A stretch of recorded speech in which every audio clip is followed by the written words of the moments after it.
Good morning everyone. Bago tayo mag-umpisa sa araw na to, napapansin nyo dito meron akong isang 1 glass of water. Tapos, ang ginagamit ko ngayon is yung sachet.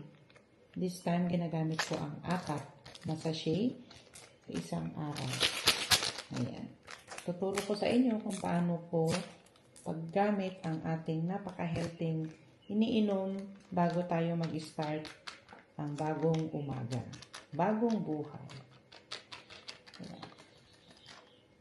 Ang tubig natin is normal temperature. Since medyo malamig ngayon, nasa 9 degree tayo sa labas, nilagyan ko siya ng napakaliit lang ng Pinatay ko lang yung malamig niya kasi ang tubig namin dito is super duper ang lamig. Galing sa tap water yan. Kaya, nilagyan ko lang siya ng konting warm water. Ayan. So, again, 4 na sachet ang ginagamit ko sa pang-araw-araw. Every morning. So, ayan. Ngayon, napansin nyo dito, ang gagamitin natin is plastic spoon. Bakit? Kasi, dito sa iniinom natin barley, kaya nga tayo umiinom dahil doon sa mga contents niya. Meron siyang enzyme. So, yun ang gusto nating makuha sa ating katawan. Yung enzyme na sinasabi na meron dito kay Sante. Yan po. Ayan.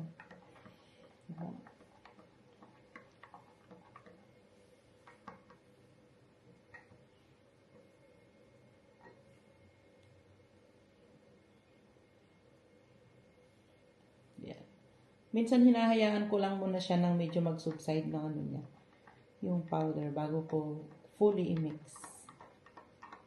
Diba?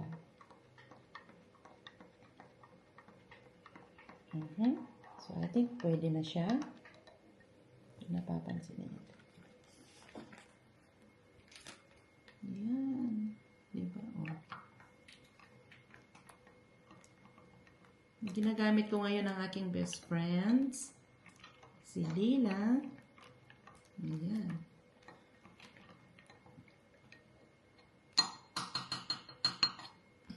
Okay.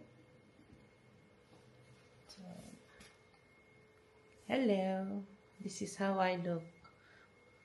Bagong gising po ako. Kaya pagkagising ko, agad ang iniisip ko ang pag-inom ko ng aking barley. So, ito po yung first day na iniisip ko pag gumising ako. So, ayan po. Inom po tayo.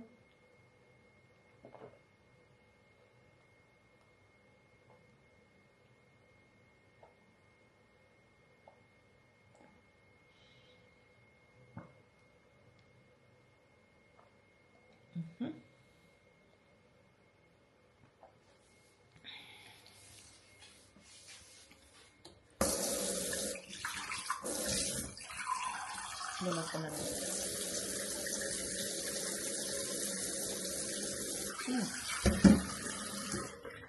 So, yun. Minsan, ang ginagamit ko, pagkatapos kong uminom ng ating barley, mukha ako ng clear water again, para yun ay itutulak hanggang sa ma-absorb ng aking katawan. So, yan po. Sana, isa rin kayo na tangkilikin ang ating at barley para sa ating health. Kasi napakaganda talaga. Magpa 5 years na akong gumagamit nito at maka-summer, maka-winter man is napakaganda sa health. So, thank you so much sa panonood at hopefully ma-encourage ko kayo na uminom din ng ating barley. Sante barley. Thank you.